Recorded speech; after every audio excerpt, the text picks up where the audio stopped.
नमस्कार, आप देख रहे हैं द जनहित और मैं हूं विनीत यादव। इस वक्त हम इको गार्डन में हैं। इको गार्डन में लगभग रोज ही आते हैं और जो स्थिति है वो बदस्तूर एक जैसी ही दिखती है। लगातार सरकार का दमन जारी है। आप देखेंगे कि छात्र यहाँ तमाम पोस्टर लेके आज भी खड़े हैं और पिछले 2 सालों से लगातार मैं इनको यहीं देख रहा हूँ। 2 क्या 4 साल हो गए, लेकिन अन्याय जो है वो ख़त्म होने का नाम नहीं ले रहा है। आज इन छात्रों से मिलने 69,000 शिक्षक भर्ती में जिन दलित पिछड़े छात्रों का 6800 हिस्सा मार दिया गया, 6800 सीटें मार दी गई, वो सवर्णों में बांट दी गई, उनसे मिलने तमाम समाजवादी पार्टी के नेता आए हैं। हमारे साथ माता प्रसाद पांडे जी हैं, मान सिंह यादव जी हैं, वरिष्ठ नेता लौटरराम निषाद जी हैं। हम इनसे बात करेंगे, क्या इन बच्चों को न्याय मिलेगा?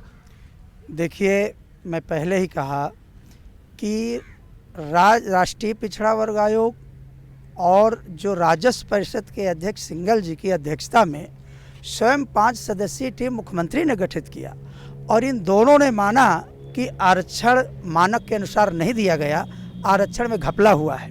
इसके बावजूद भी आज तक यह जितने चयनित शिक्षक हैं आंदोलन करने के लिए बाध्य हैं, ये निंदनीय है। और मैं यह ज़रूर कहना चाहूँगा कि यह सरकार जो बनी है ये केवल पिछड़ा वर्ग को एक लॉलीपॉप दिखा करके कि पिछड़ा वर्ग का हित होगा, पिछड़ा वर्ग को सारे अधिकार दे दिए जाएंगे, पिछड़ा वर्ग एकदम चमकदारी प्रदर्शन कर लेगा, ये उनके साथ नाइंसाफ़ी की जा रही है। और निश्चित तौर पर मैं तो कहूँगा कि मुख्यमंत्री और जो इनके ब्यूरोक्रेट्स हैं इनमें नूरा कुश्ती हो रही है।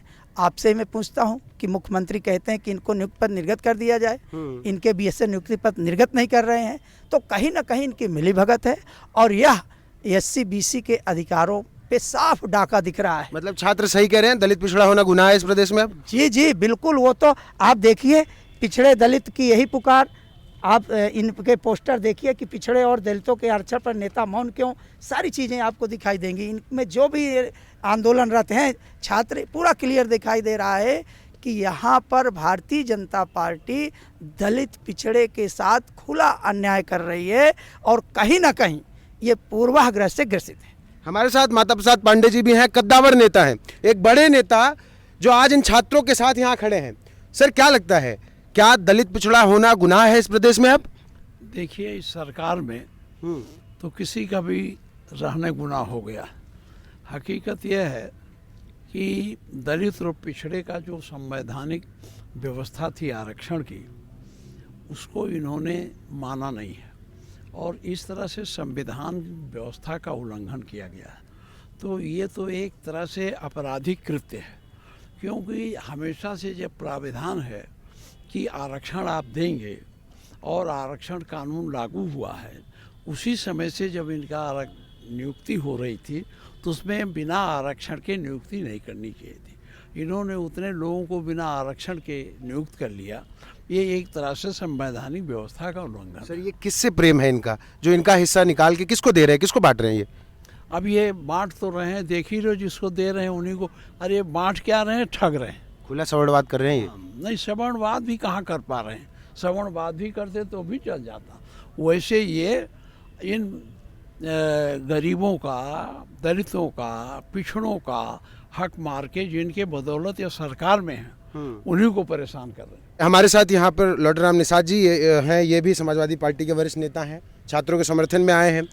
क्या लगता है आपको, ये जो दलित पिछड़ों की 6800 सीटें हैं किसको बांटी गई? ये सीटें जो है सामान्य वर्गों को दी गई है। गलत आरक्षण नियमावली के तहत, जहां 27% ओबीसी को आरक्षण कोटा मिलना चाहिए, मिला 3.48% मात्र। मतलब ये सरकार सवर्णवाद कर रही है। बिल्कुल एकदम हुआ है खुला मिल करके। जो है पहले हमारे गुरुजी जो है इटवा से, जिनको हरा करके चुनाव जो है कि सदन के सम्मानित सदस्य बने हैं, वहां से सतीश चंद्र द्विवेदी विधायक थे, बेसिक शिक्षा मंत्री थे, वो और बेसिक शिक्षा परिषद के सचिव, वो भी उनके रिश्तेदारी के थे। इन लोगों ने मिल करके सारा खेल करने का काम किया कि जहां 27% हमारे ओबीसी को कोटा मिलना चाहिए, 3.48% मिला। एससी को जहां 21% कोटा मिलना चाहिए, उनको मिला 15.61% कोटा मिला। और एसटी को 1125 सीटें आवंटित थी, लेकिन उनके पात्र जो है अभ्यर्थी ही नहीं मिले।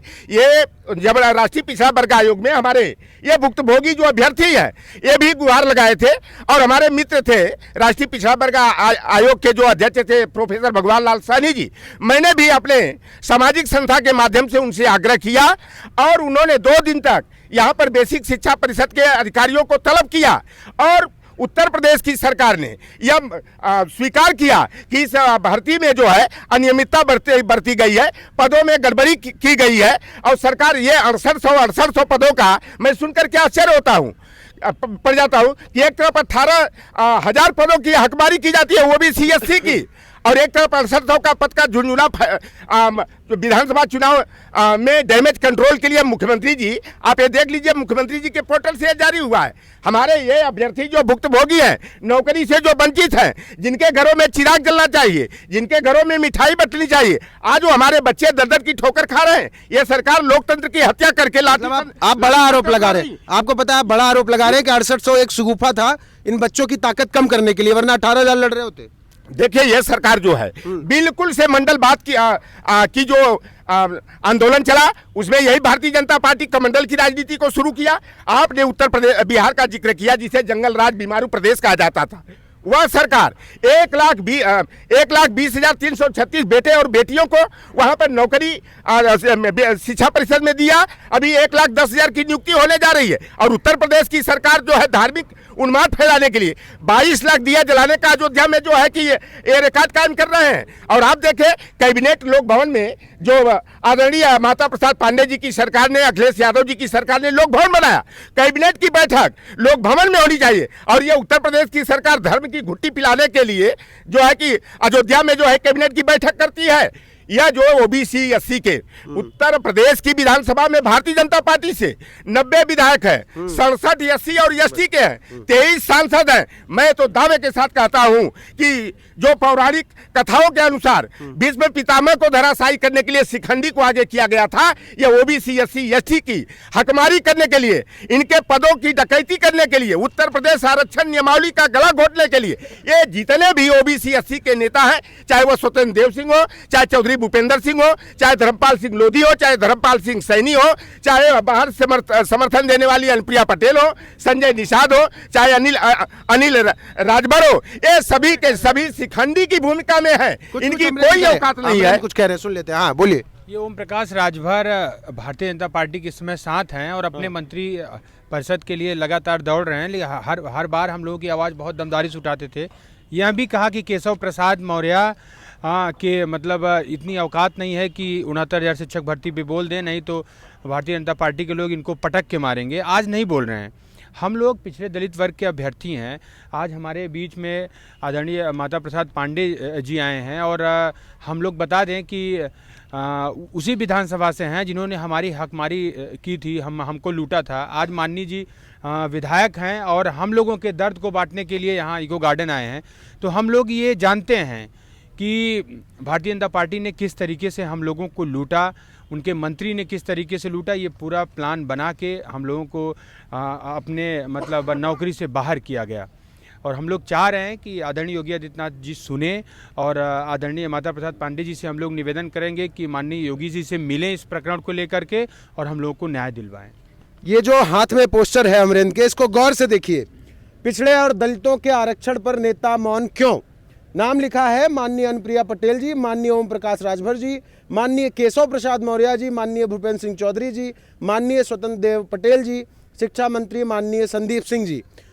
जब ये अपने जातियों के कुलभूषण बनते हैं तब तक कोई समस्या नहीं है, लेकिन जब आप पिछड़ों का वोट बटोरते हैं अपने नाम पर, दलितों का वोट बटोरते हैं अपने नाम पर, तब आप उनके हक और हिस्से का भी ख्याल रखिए। ये आपकी जिम्मेदारी बनती है। ये छात्र जो खड़े हैं, ये पूरी रात इस ठंड में इस चटाई पर सोते हैं।